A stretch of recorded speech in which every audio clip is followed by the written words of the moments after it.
Hello, Daniel. Thank you for inviting me to Kamele Boutique, to the gallery. Hi, it's a big pleasure to welcome you. Thank you for coming. So I would like to continue what we were discussing before about the connection that art makes. We got to know each other about 6 years ago through an arts project.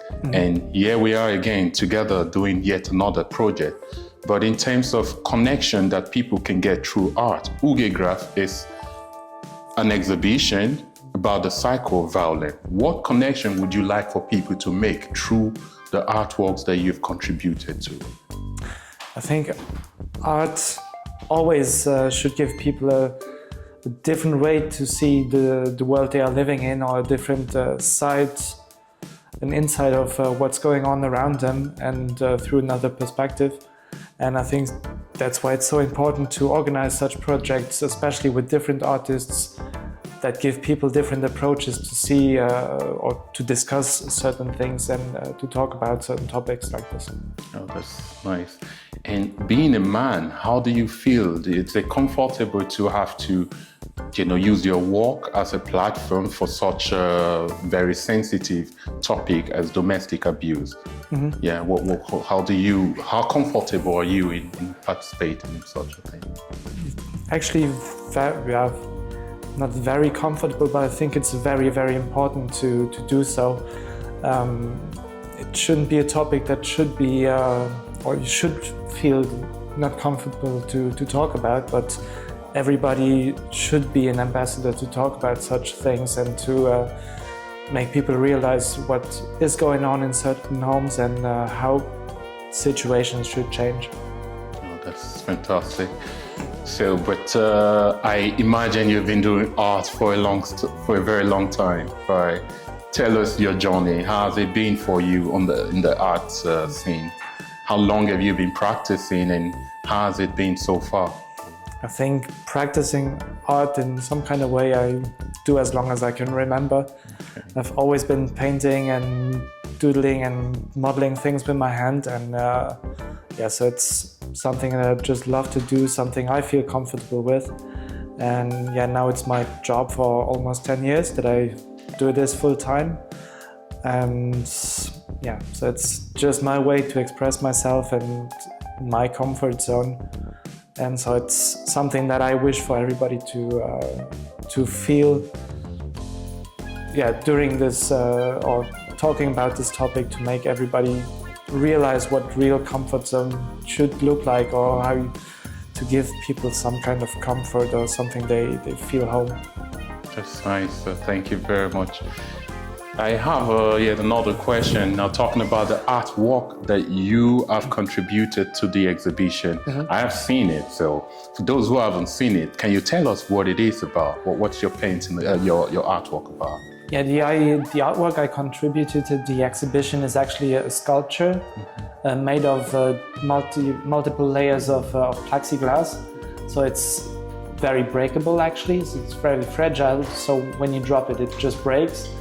And it shows a kingfisher coming right out of the water. So, and the message behind this artwork, or the kingfisher for me in general, often is that it has to dive into a zone of discomfort, or underwater, someplace that it cannot survive, and to come out stronger. So it has to leave its comfort zone to dive into the uncertainty and come back out stronger than it was before.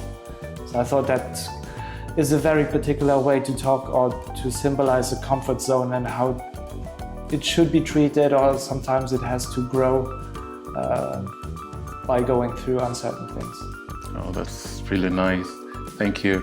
But I was just wondering, there are often people who remain undecided. We call them those who sit on the fence. Mm-hmm. Now, there are people who may be thinking whether or not to attend the exhibition or to come participate.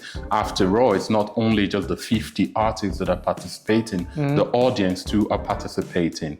Yeah. What message would you like to share with those who are undecided if they would like to participate or not? Yeah, as I said before, I think it's very important for everybody to become an ambassador, to talk about such things, and it's the only way to solve such problems, in just talking to them and making them public. And make people realize what should be changing. It is understood that domestic abuse and violence is like a taboo topic. People don't want to talk about it. Mm-hmm. But similarly is destruction of artworks to artists. It's a big taboo within the art community. I mean, I can't stand to see my work being destroyed. I imagine the same for you. So how are you able to relate or to accept that your contribution, your artwork will be destroyed? I totally agree with you that it's not easy, or so far it's still intact. So it's something I'm not afraid of, but a moment that's gonna be very intense because you put months of work and dedication and love into something you build from the idea to manufacturing it, and so it's you put a lot of heart into it, and it's gonna be a shocking moment to see something like this just break.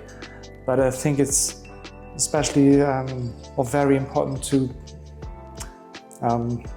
I think this shock moment is very essential to talk about such people, like a wake-up call that they have to talk about something, and it's gonna be a shocking moment, but something that sometimes has to happen to make people open their eyes and their mind.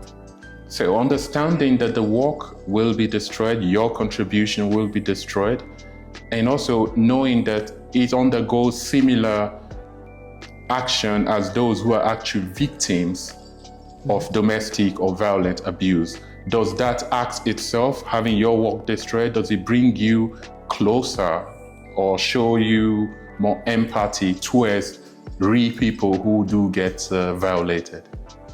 Yes, probably, but I think you cannot really compare this situation, especially when you actually witnessed or you've been in this situation. People would be, or I can imagine I would be angry that people compare your life or your fragile comfort zone to a piece of art or like something materialistic. You cannot really compare it, but it shows how fragile or how valuable the comfort zone especially is in this case, and how easy it can break, and that is gonna shock you no matter what. Thank you very much. I think, we have it all. Thank you, Daniel, for calling me over to visit, and we've had a very good conversation so far. Thank you for having this talk. It's important to talk about such things and to share our opinions and our views. Yeah. Well, I hope people will get the best from the exhibition, the vernissage, and the entire project. It's really a pleasure to talk with you, to exchange with you, and I've not been bored doing this for the last 6 years. Thank you so much. Thank you.